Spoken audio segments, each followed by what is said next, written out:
आचार्य श्री महाश्रमण जी के पावन चरणों में कोटि कोटि वंदन। श्रद्धेय मुनिश्री के पावन चरणों में भावभरा वंदन। उपस्थित समस्त श्रावक श्राविका समाज,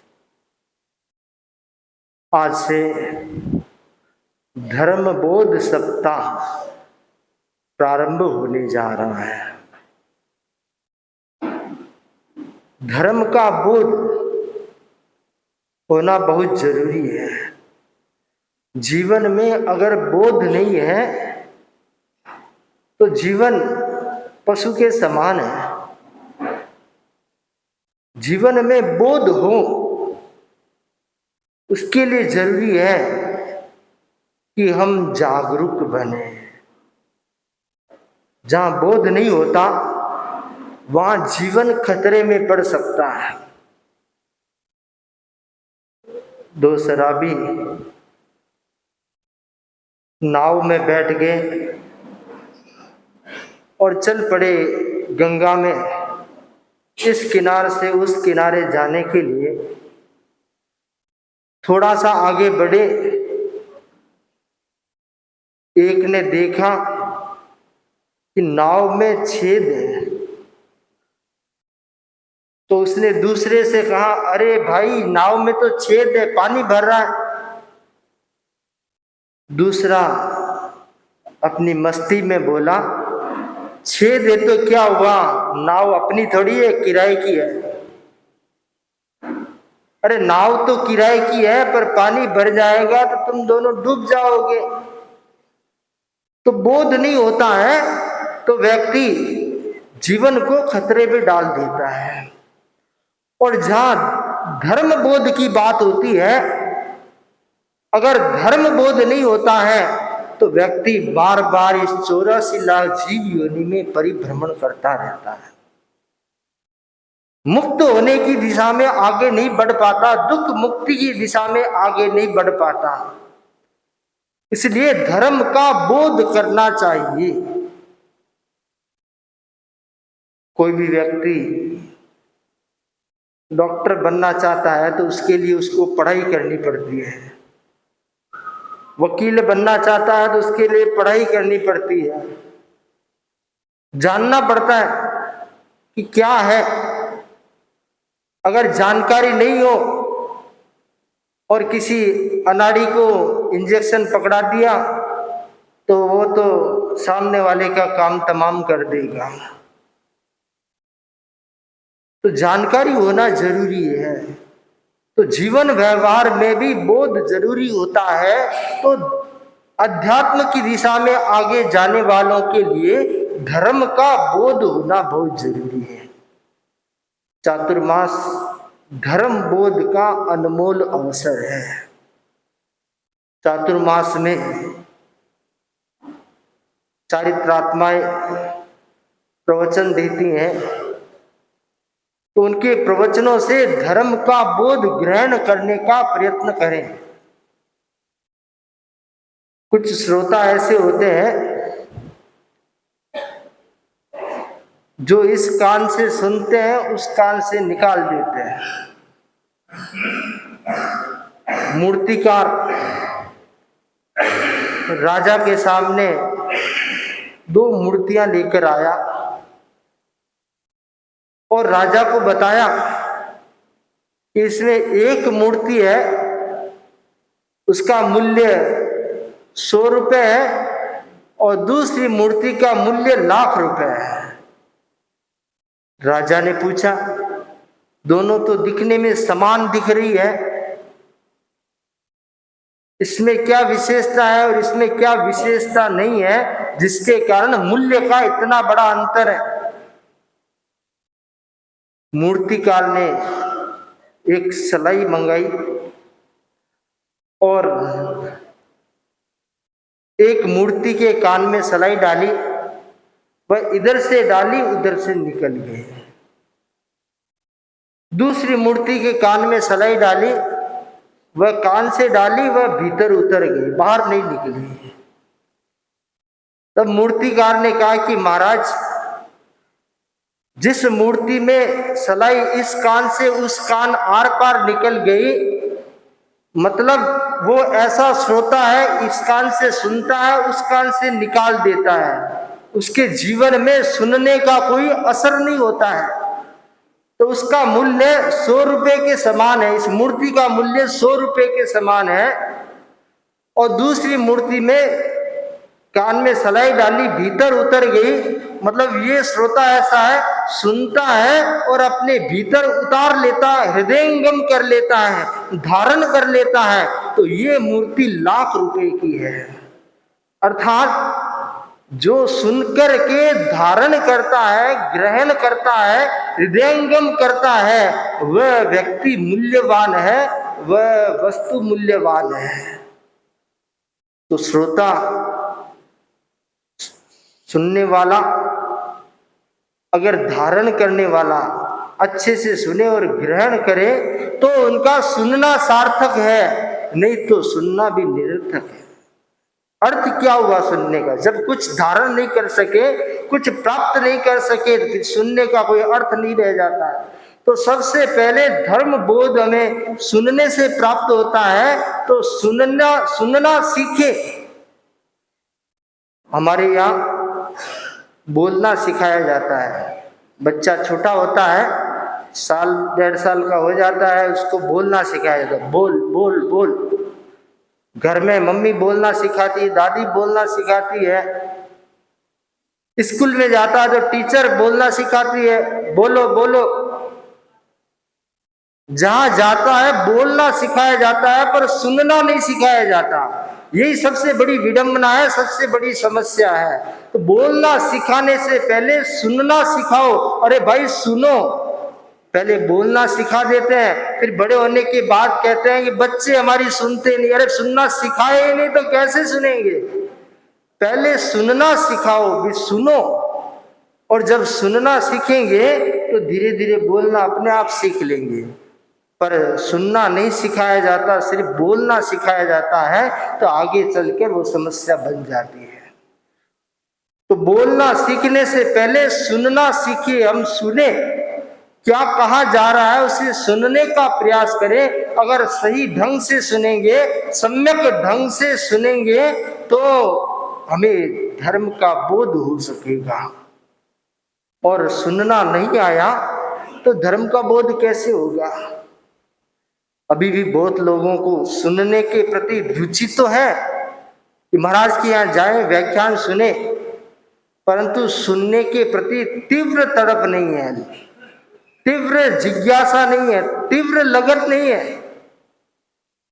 आपको फ्लाइट में जाना होता है, 5 बजे का टाइम है, आप 6 बजे एयरपोर्ट पे जाते हैं या 5:30 बजे जाते हैं, 5:15 बजे जाते हैं, 5 बजे जाते हैं? नहीं, 2 घंटा पहले जाना पड़ता है। क्यों? कि फ्लाइट की यात्रा करनी है और महाराज के यहाँ प्रवचन सुनने के लिए आना है। 9 बजे का टाइम है, तो क्या सोचते हैं अभी तो 9 ही बजे है, महाराज 9:15 तक आएंगे, फिर छोटे महाराज बोलेंगे 9:30 तक, फिर बड़े महाराज बोलेंगे 9:30 जाएंगे, तो भी समय आ जाएगी अपने। मतलब सुनने के लिए नहीं आ रहे हैं, उस महाराज के यहाँ जाना, एक फॉर्मेलिटी करना है, एक समय करना है, उसके लिए आ रहे हैं। सुनना अभी सीखा नहीं है। सुनना किसको? प्रवचन सुनने की तब तड़प होती है, जिज्ञासा होती है, तो वो 9 बजे टाइम है, तो 9 से 5 मिनट पहले पहुंचेगा, अपना स्थान ग्रहण करेगा, अपनी मानसिक व्यग्रताओं को कम करेगा। यहाँ आ गए और ध्यान किधर है? कोई माला फेर रहा है, कोई बुक पढ़ रहा है, कोई कुछ लिख रहा है, कोई इधर उधर देख रहा है। सुनना कहाँ है? खाली महाराज के यहाँ भीड़ इकट्ठी करना है। सुनना मतलब वक्ता के सामने पूरा ध्यान होना चाहिए, दृष्टि वक्ता के सामने होनी चाहिए, कान वक्ता की आवाज के साथ जुड़ा हुआ होना चाहिए, तब सुनना होता है। वक्ता क्या बोल रहे हैं, और कुछ भाई लोग, बहने लोग तो हमारे इतने होशियार है कि यहाँ अच्छा वातावरण है, कोई परेशान करने वाला नहीं है, कुर्सी मिल गई, आराम से सो जाओ, नींद अच्छे से आ जाती है। महाराज घर में रात को नींद नहीं आती है, आपके ठिकाने बड़ी अच्छी नींद आती है। नींद लेने के लिए आए, सुनने के लिए नहीं आए। चातुर्मास प्रारंभ हो चुका है, हमें धर्म का बोध प्राप्त करना है, तो उसके लिए जरूरी है अपनी दिनचर्या को भी व्यवस्थित बनाना होगा। रात को 12-12, 1-1 बजे तक जगते रहते हैं, काम में लगे रहते हैं, मोबाइल देखते रहते हैं, बातें करते रहते हैं, सुबह नींद पूरी नहीं होती और उठकर चले आते हैं यहाँ पर महाराज के यहाँ, फिर महाराज के ठिकाने नींद नहीं लेंगे तो क्या लेंगे। दिनचर्या को व्यवस्थित बनाए, रात को समय पर सोएंगे तो सुबह समय पर उठेंगे, नींद पूरी हुई है तो फिर महाराज के ठिकाने नींद नहीं आएगी, सामायिक में नींद नहीं आएगी, सही ढंग से सुन पाएंगे, और जो सुन पाएंगे तो फिर कुछ ग्रहण कर पाएंगे। जितना सुनते हैं उतना याद नहीं रहता, ये तो सिस्टम है, जितना सुनते हैं उतना याद नहीं रहता, जितना याद रहता है उतना आगे बता नहीं पाते हैं। तो अगर ध्यान से सुनेंगे तो उसमें अधिक मात्रा में याद रख पाएंगे, और अधिक मात्रा में घर में जाकर दूसरों को बता पाएंगे। सिर्फ सुनना नहीं है, सुनने के बाद उसको गुनना भी है। सुन तो लिया पर उस पर चिंतन नहीं किया, आज का काम पूरा, कल फिर आएंगे, कल फिर सुन लेंगे। आज सुना है, रात को सुनने से पहले उस पर चिंतन करें, महाराज ने क्या कहा है, उसमें सार की बात क्या है, उस सार की बात को दिमाग में स्थायी करें, धारणा करें उसकी, कि आज के प्रवचन से ये तत्व निकल कर आया है, ये प्रेरणा निकल कर आई है, इसकी मैं मानस में धारणा करूं, और धारणा करने के बाद दूसरे लोगों को बताएं कि महाराज ने आज सार रूप में ये बात बताई। तब धर्म का प्रसार होता है, जिन वाणी आगे बढ़ती है और जिन वाणी के माध्यम से लोगों को बोध प्राप्त होता है। तो धर्म बोध सप्ताह प्रारंभ हुआ है, तो सभी लोग धर्म का बोध ग्रहण करें, उसे जानने का प्रयत्न करें, समझने का प्रयत्न करें। जानने और समझने के बाद नंबर आता है जीने का। तो पहले जानेंगे, समझेंगे, उसके बाद उसको जीवन में ढालने का प्रयत्न करेंगे, तो धर्म का बोध हो सकेगा और व्यक्ति धर्म के क्षेत्र में आगे बढ़ सकेगा। तो आज श्रावण कृष्णा एकम, और वैसे श्रावण प्रारंभ हुआ है, तो सभी के प्रति आध्यात्मिक मंगल कामना है कि आप प्रवचन श्रवण नित्य रूप में करें, व्यवस्थित रूप में करें, और धर्म बोध ग्रहण करने वाला करें, जिससे आपका प्रवचन श्रवण करना सार्थक हो सके। इन्हीं मंगल भावनाओं के साथ ओम आराम। अहिंसा के अवतार भगवान महावीर स्वामी के चरणों में कोटि से वंदन। योग प्रधान आचार्य श्री महासमुद्र के चरणों में कोटि से वंदन। मुनिवृंद, उपस्थित धार्मिक प्रेमी भाइयों बहनों, धर्म बोध सप्ताह के अंतर्गत आज का विषय है जाने पंच परमेष्टि को।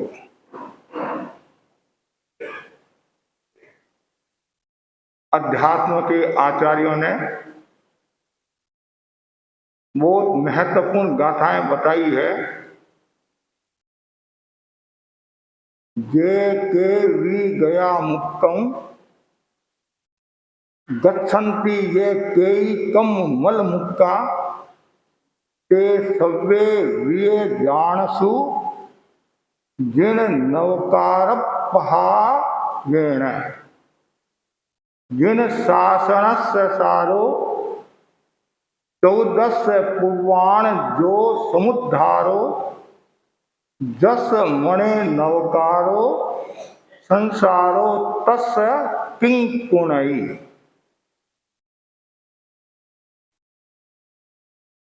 कर्म मल मुक्त होकर जो भी साधक मुक्ति गए हैं, वर्तमान काल में जो भाव मुक्त हो रहे हैं वे सब नवकार मंत्र के प्रभाव से ही सिद्ध अवस्था को प्राप्त होते हैं। ये नमस्कार महामंत्र जिन शासन का सार है, 14 पूर्वों का उद्धार करने वाला है, जिनका मन नवकार मंत्र में रमा रहता है, संसारो तस्य किंग न कुणई, संसार उसका अनिष्ट नहीं कर सकता। जैन धर्म में पंच परमेष्टि का सर्वोपरि स्थान है। इन्हें पंच परमेश्वर के रूप में स्वीकार किया गया है। हर जैनी पंच परमेष्टि की आराधना करे, ये परम आवश्यक है। परंतु आराधना से पहले पंच परमेष्टि को जानना जरूरी है। पंच परमेष्टि सबसे पहले क्रम में नमो अरहंताणम, अरिहंताणम भी बोल सकते हैं, अरुहंताणम भी बोल सकते हैं। अभी वर्तमान में नमो अरहंताणम। आचार्य महाप्रज्ञ जी जब भी प्रवचन प्रारंभ करते 3 बार नमो अरहंताणम, नमो अरहंताणम, नमो अरहंताणम, मैं परम अर्हता संपन्न बनूं। पंचपद वंदना में भी आता है परम अर्हता संपन्न। अरिहंत, अरि शत्रु, हंत मारना, जो शत्रुओं को मारता है वह अरिहंत होता है। शत्रु कौन से? बाह्य आंतरिक। बाह्य शत्रुओं को मारने वाले तो बहुत मिल जाते हैं, आए दिन अखबार में पढ़ते हैं, युद्ध होते हैं। ज्ञानी जन युद्ध की बात नहीं करते हैं, बुद्ध की बात करते हैं, ज्ञानी बनने की बात करते हैं। तो यहाँ आंतरिक जो हमारे विकार हैं, आंतरिक जो हमारे रोग है, शत्रु है, उन पर विजय प्राप्त करना। आंतरिक शत्रु कौन से हैं? राग और द्वेष, ये 2 हमारे आंतरिक शत्रु हैं। क्रोध मान द्वेष की संज्ञा में आते हैं, माया और लोभ राग की संज्ञा में आते हैं। इसलिए इन पर विजय प्राप्त करना जरूरी है। और इन पर जो विजय प्राप्त कर लेता है वो अरिहंत कहलाता है। ये सरल भाषा में, तत्व की भाषा में जैन दर्शन में 8 कर्म बताए गए हैं। 8 कर्मों को 2 भागों में विभक्त किया गया है, घाती कर्म, अघाती कर्म। आत्मा के गुणों का जो घात करते हैं वे घाती कर्म कहलाते हैं। जो आत्मा के गुणों का घात नहीं करते हैं वे अघाती कर्म कहलाते हैं। ज्ञानावन्य कर्म, दर्शनावन्य कर्म, मोहनीय कर्म, अंतराय कर्म। 4 घनघाती कर्मों का जो क्षय करता है, केवल ज्ञान को प्राप्त करता है, और जो तीर्थ की स्थापना करते हैं वे तीर्थंकर अरिहंत कहलाते हैं। अरिहंत और केवली में अंतर है। केवली हर कोई भव्य आत्मा हो सकती है, लेकिन अरिहंत हर कोई नहीं हो सकता है। अरिहंत पद है, अरिहंत लिमिटेड है। ऐसे तो केवली भी लिमिटेड है, अरिहंत लिमिटेड है। जगन्य अरिहंत कितने हैं? महावीर क्षेत्र में 20 जगन्य 20 है नहीं, हाँ 20 जगन्य तीर्थंकर हैं।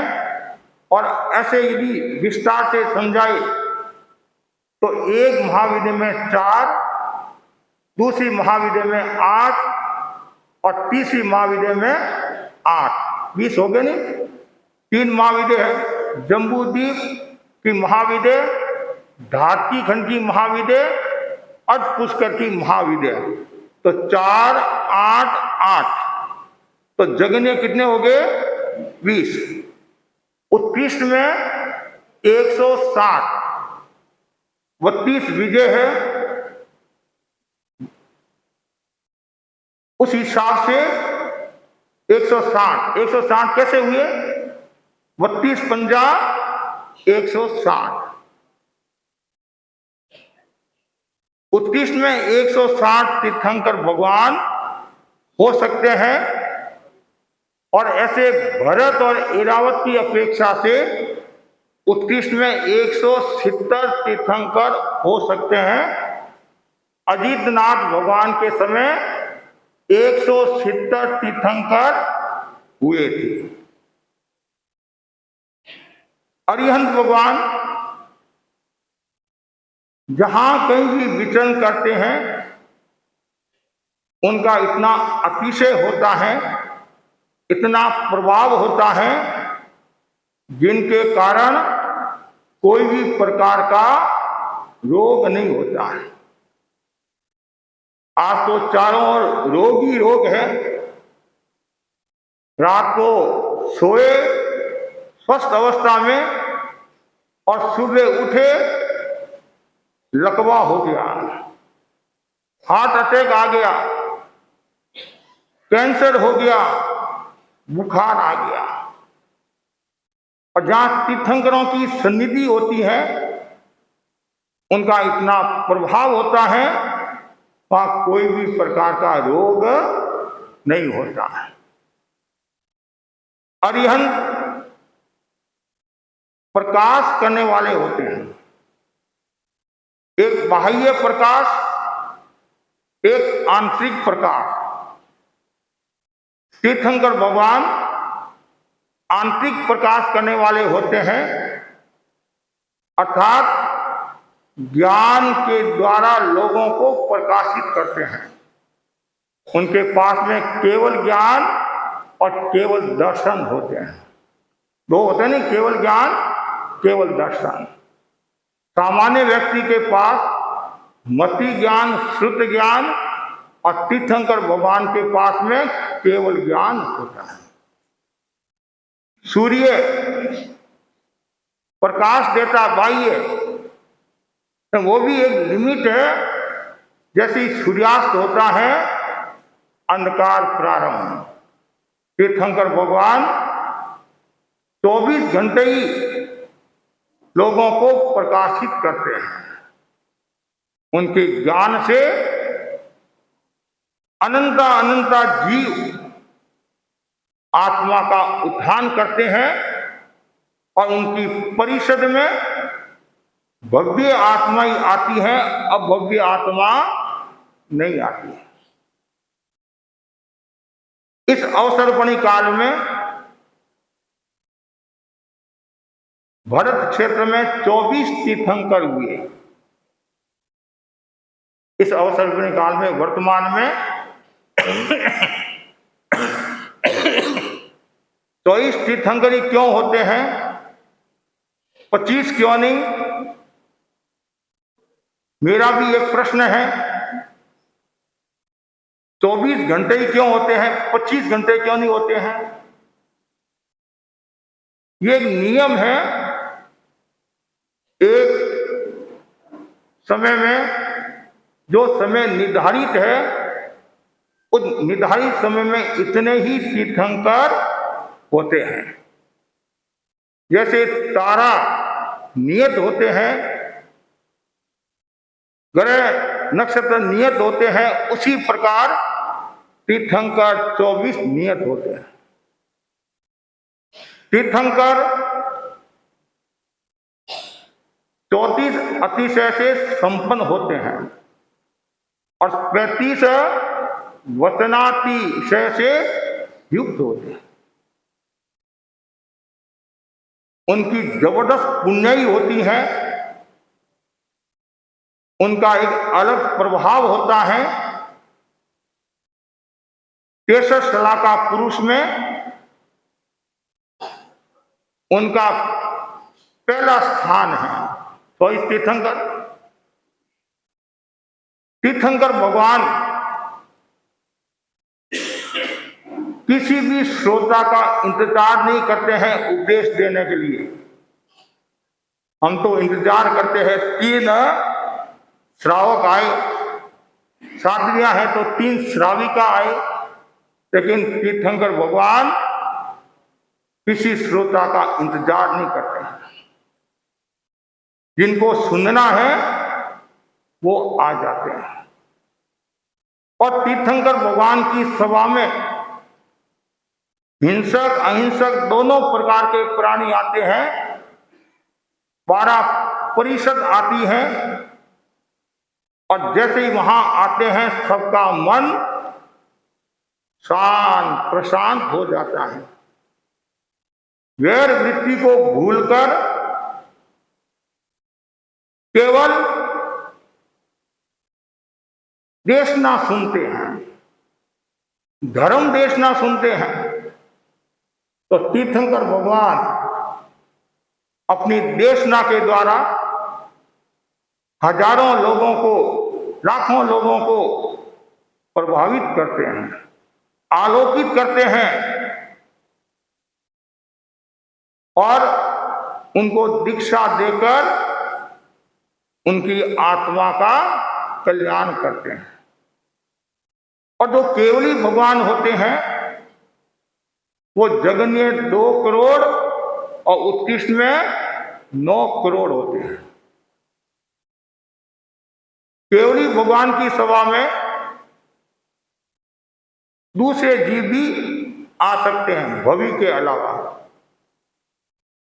केवली भगवान गूंगे भी हो सकते हैं, बहरे भी हो सकते हैं, लेकिन तीर्थंकर भगवान गूंगे बहरे नहीं होंगे। केवली और तीर्थंकर में काफी बातों की असमानता भी है, लेकिन अरिहंत पहले पद में आते हैं, देव पद में आते हैं। यहां देव का मतलब आदर्श पुरुष। अरिहंत रंग, अरिहंत सफेद रंग के प्रतीक होते हैं और अरिहंत के 12 गुण होते हैं और ज्ञान केंद्र पर सफेद रंग का ध्यान कराया जाता है। तो अरिहंत को समझना जरूरी है। नमो अरहंताणं, मैं अरिहंत भगवान को नमस्कार करता हूं। यहां एक फिर प्रश्न खड़ा होता है, अरिहंत को नमस्कार करने से क्या लाभ? सासू जी को नमस्कार करेंगे आप, बाप को नमस्कार करेंगे तो दुकान की चाबी मिलेगी, तिजोरी की चाबी मिलेगी। दूसरों को नमस्कार करेंगे तो कहीं पद मिल जाएगा। लेकिन अरिहंत को नमस्कार करने से क्या फायदा, जबकि वो हमारे सामने भी नहीं है, भट्ट क्षेत्र में नहीं है। लेकिन आप जानते हैं फायदा ही फायदा है। क्यों फायदा है? अरिहंत को वंदना करने से बोधि की प्राप्ति होती है। सम्यक ज्ञान, सम्यक दर्शन, सम्यक चारित्र की साधना हमें प्राप्त होती है। नमो सिद्धाणं, मैं सिद्ध भगवान को नमस्कार करता हूं। क्यों नमस्कार करें सिद्ध भगवान को? अरे हम तो फिर भी महावीर क्षेत्र में सुबह उठती हम सिमंदर स्वामी को वंदना करते हैं ईशान कोण में, सिद्ध तो मोक्ष पदार्थ है। जो मोक्ष पदार्थ के वो हमारे को क्या देंगे? लेकिन वो देते हैं क्या देते हैं? अव्याबाद सुख, बाधा रहित सुख देते हैं और जन्म मरण की परंपरा से मुक्त होने की प्रेरणा मिलती है। इसलिए हम सिद्ध भगवान को नमस्कार करते हैं। सिद्ध कौन? जो आठों कर्मों का क्षय कर देता है वह सिद्ध कहलाता है। सिद्ध कौन होता है? जो सीधा होता है वह सिद्ध होता है और जो टेढ़ा होता है वह सिद्ध नहीं होता है।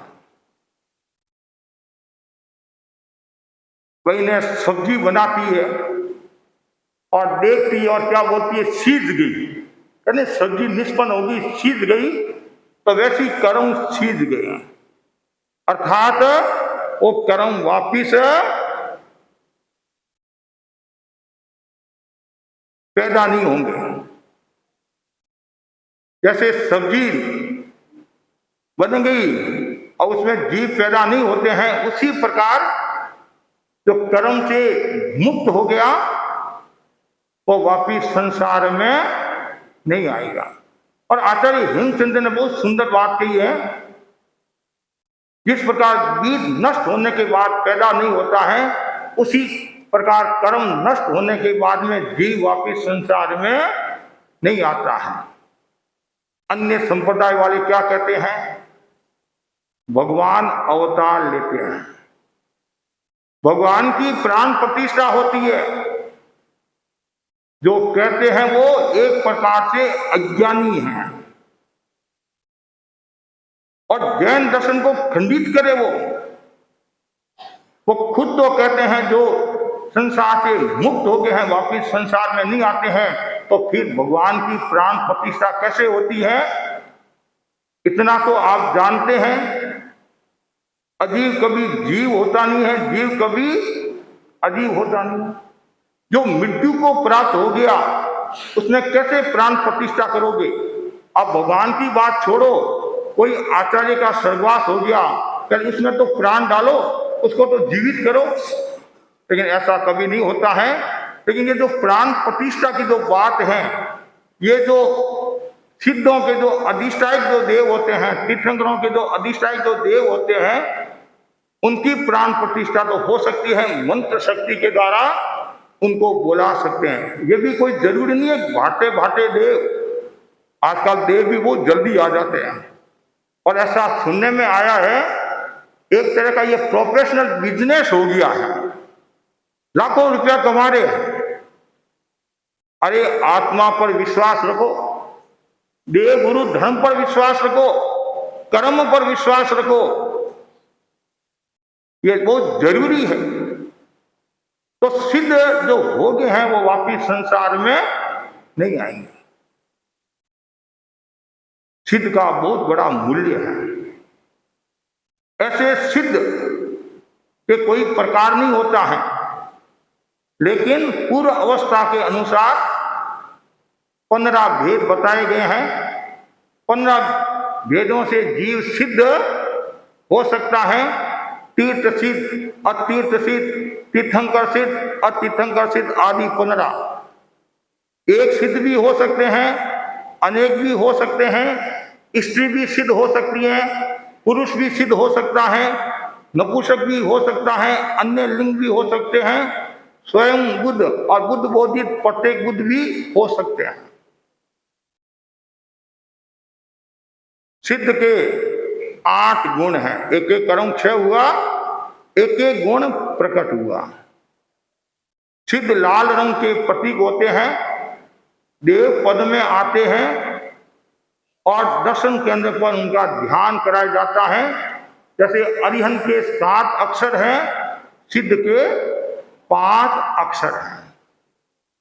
यहां भी एक प्रश्न खड़ा होता है, एक तो आप कह रहे हो 8 कर्म क्षय हो गए, एक के 4 कर्म क्षय हो गए, तो फिर पहले स्थान पर अरिहंत क्यों? गुरु गोविंद दोनों खड़े काके लागू पाए, बलिहारी गुरु आपने गोविंद दियो बताए। सिद्ध हो गए हैं, बताने वाले कौन? अरिहंत भगवान है। गुरु मार्ग बताने वाले होते हैं, अरिहंत मार्ग बताने वाले होते हैं, इसलिए उनका पहला स्थान निर्धारित किया गया है। वे पूर्ण संसार का आध्यात्मिक पथ दर्शन करते हैं। अपनी अर्हता के कारण ही वंदना के क्रम में उनका स्थान पहला निर्धारित है। वे महान कैसे? वे देहधारी हैं, मौत अवश्य है, फिर महान कैसे हुए? मृत्यु है, लेकिन अर्हता में कमी नहीं आएगी। क्यों नहीं आएगी?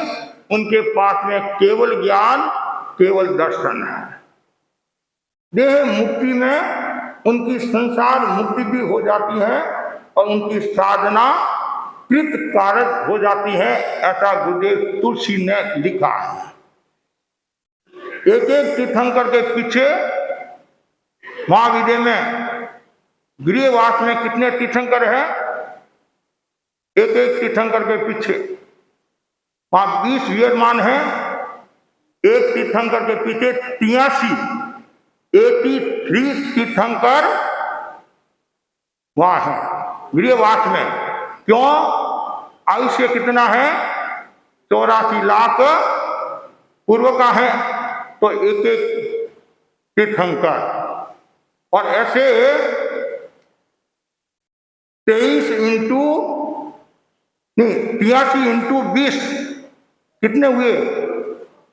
1660 हुए, और 20 वर्तमान में, तो 1680 तीर्थंकर वहां हर समय तैयार रहते हैं। जैसे ही तीर्थंकर भगवान मोक्ष में पधारते हैं, दूसरे तैयार। तीर्थंकर आपस में मिलते नहीं है। गृहस्थ में जो भावी तीर्थंकर हैं, वो भी वर्तमान तीर्थंकर से मिलते नहीं। क्यों? वो स्वयं बुद्ध होते हैं और तीर्थंकर स्वयं दीक्षा लेते हैं। तीर्थंकर स्वयं दीक्षा लेते हैं और जन्म के साथ 3 ज्ञान के धारक होते हैं, और फिर बाद में मन प्रयोग ज्ञान आ जाता है, कर्मों का क्षय करते हैं, तब केवल ज्ञान प्राप्त हो जाता है। तीर्थ की स्थापना करते हैं। तीसरा है नमो आयर्याणं। मैं धर्माचार्य को नमस्कार करता हूं, आचार्य को नहीं। आचार्य तो पढ़ाने वाला होता है, ब्राह्मणों में आचार्य जात भी होती है, तो यहां धर्माचार्य को मैं नमस्कार करता हूं। क्यों? धर्माचार्य को नमस्कार करने से हमें आचार की प्रेरणा मिलती। कितनी? किसकी प्रेरणा मिलती है? आचार की। ज्ञानाचार, दर्शनाचार, चारित्राचार, तपाचार, वीर्याचार की।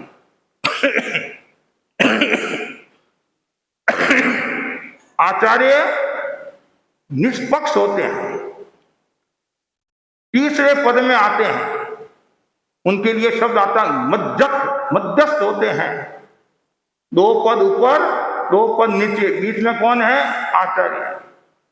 आचार्य के अपूर्व निर्जरा होती है। और आचार्य कब बनता है? 5 वर्ष का दीक्षित साधु आचार्य बन सकता है। 5 वर्ष का दीक्षित साधु आचार्य बन सकता है। और आचार्य बनने के बाद उसी भव में भी मोक्ष पधार सकते हैं। और ऐसे कितने भव है आचार्य के? 5 नहीं, 2 और 3, 5 हो जाते हैं। तो आचार्य भगवान तीर्थंकर के प्रतिनिधि होते हैं, अजिनाजिन संकासा, और जिन तो नहीं होते, जिनके समान होते हैं। उनका भी एक अलग प्रभाव होता है। आठ संपदा होती है, द्रव्य क्षेत्र काल भाव के ज्ञाता होते हैं, 36 गुणों के धारक होते हैं, तीसरे पद में आते हैं, गुरु पद में आते हैं, 7 अक्षर होते हैं और पीले रंग का विशुद्धि केंद्र पर ध्यान कराया जाता है। आचार्य यदि निष्पक्ष नहीं होते हैं तो धर्म संघ कभी भी चौमुखी विकास नहीं कर सकता। आचार्य कितना ध्यान रखते हैं, केवल स्वयं का ही नहीं, स्वयं का तो कम, चतुर्विध धर्म संघ का ज्यादा ध्यान रखते हैं। उदाहरण आपके सामने है, जब आचार्य महासमुंदी नेपाल में प्रवासी थे, काठमांडू में, और भूकंप आ गया था, अनेक साधु साधियों ने, श्रावकों ने भी कहा आप वापिस भारत पधार जाओ, लेकिन आचार्य क्या फरमा रहे हैं कि मेरे साधु साधियों के कोई तकलीफ हुई हो, समणियों के कोई समस्या आई हो तो मुझे इंगित करो और मैं व्यवस्था करूंगा। कितनी बड़ी बात, कितनी उनके निर्जरा होती है। अभी वर्तमान में हम देख रहे हैं कितनी साधना करे हैं, कितने कष्ट देख रहे हैं, और साधु साधियों की व्यवस्था करना, चातुर्मासों की घोषणा करना, समणियों की व्यवस्था, केंद्र आदि, उपासक आदि, न जाने कितना उनको ध्यान करना पड़ता है, कितना ध्यान देना पड़ता है। कोई साधु बीमार हो गया, अस्वस्थ हो गया, आवश्यकता संत की है, तत्काल व्यवस्था करना, साधियों की व्यवस्था करना। एक बहुत पुरानी कोई घटना है जैनाचार्य की, पंजाब की कोई घटना है। एक साधु के कुष्ठ रोग हो गया। पुराने समय में कुष्ठ रोग काफी होते थे, चर्म रोग का ही रोग समझ लीजिए, इस टाइप का ही मतलब। अब कुष्ठ रोग ऐसा रोग है, वो छुआछूत की बीमारी भी कह सकते हैं। और जो पास वाले जो साधु थे वो उनसे नफरत करने लगे, घृणा करने लगे, पास में बैठना पसंद नहीं, भोजन के समय भी ध्यान नहीं देना। वो निराश हो गए, उदास हो गए, हताश हो गए। आचार्य को पता चला क्या बात है, कि ऐसी ऐसी बात है, आपको आश्चर्य होगा। आचार्य स्वयं पास में बैठकर उनको समाधि पहुंचाते हैं, आहार करते हैं, और आचार्य बैठ गए तो पीछे तो साधु बैठने के ही हैं, और सब आगे, और धीरे धीरे उनका मन शांत हो गया, स्वस्थ हो गया। तो आचार्य कितना ध्यान रखते हैं। आचार्य मगवागण की घटना आती है। धर्म संघ में सब तरह के साधु साध्वी होते हैं। एक विदासर की संभवतः साध्वी थी, और वो बोली कि मैं हांडा कुंडा में भोजन नहीं कर सकूं, मतलब पाटा ऊंडे होते थे ना। तो मोगवागणी ने कहा कोई बात नहीं, आचार्य ताशक में आहार करते हैं, जो पुरानी है वो उसको दे दो। देखो कितने दयालु। मैं गंदे कपड़ों में नहीं रह सकती हूँ, नए कपड़ों की व्यवस्था, इसमें नहीं रह सकती हूँ, कोई व्यवस्था कर दी। और आखिर लास्ट में क्या बोलती है कि मैं रांडा के सागे नहीं रह सकूं। क्या कहा, रांडों के सागे मतलब साथियों के साथ नहीं रह सकती हूं। तो मोगवागण का रहना तो इनके साथ ही पड़ेगा, और किसके साथ रहना पड़ेगा। संघ से निष्कासित, संघ से अलग कर दिया गया। लेकिन आचार्य कितना ध्यान रखते हैं कि भाई थोड़ी सी बात से उनको यदि समाधि मिलती है तो एडजस्टमेंट कर लो। और आचार्य भिक्षु ने भी भारमली स्वामी को कहा था, अंतिम समय में यदि कोई साधु साध्वी की चारित्र पालने की नीत है, भावना है, अंतिम सांस तक उनको सहयोग करना, कितनी गहरी बात है।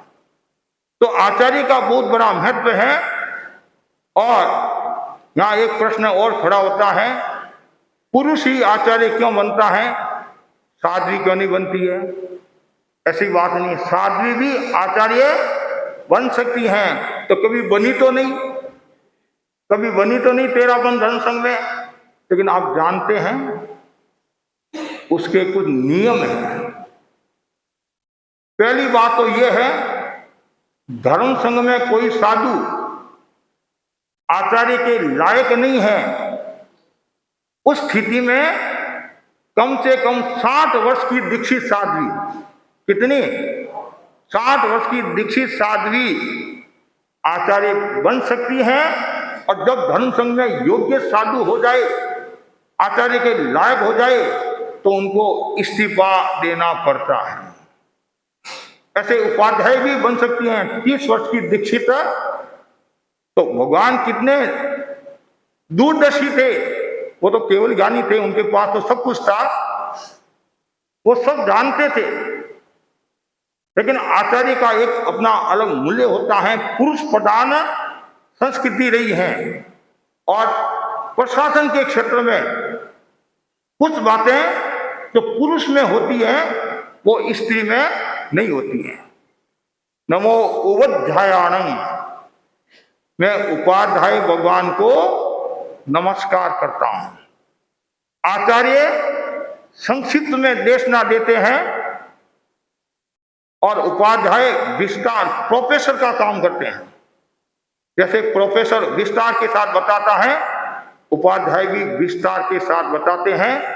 और उपाध्याय ज्ञानी होते हैं, 5 महावत का पालन करते हैं, स्वयं आगमों का अध्ययन करते हैं और दूसरों को आगमों का अध्ययन कराते हैं। 25 गुणों के धारक होते हैं और 7 अक्षर के धारक। हरे रंग का उनका आनंद केंद्र पर ध्यान कराया जाता है और गुरु पद में आते हैं। उपाध्याय को नमस्कार करने से क्या फायदा होता है? उपाध्याय को नमस्कार करने से हमें विनय की प्रेरणा मिलती है। क्यों? वो ज्ञानी है, जो ज्ञानी होगा वो विनयवान होगा, और विनय की हमें भी प्रेरणा मिलती है।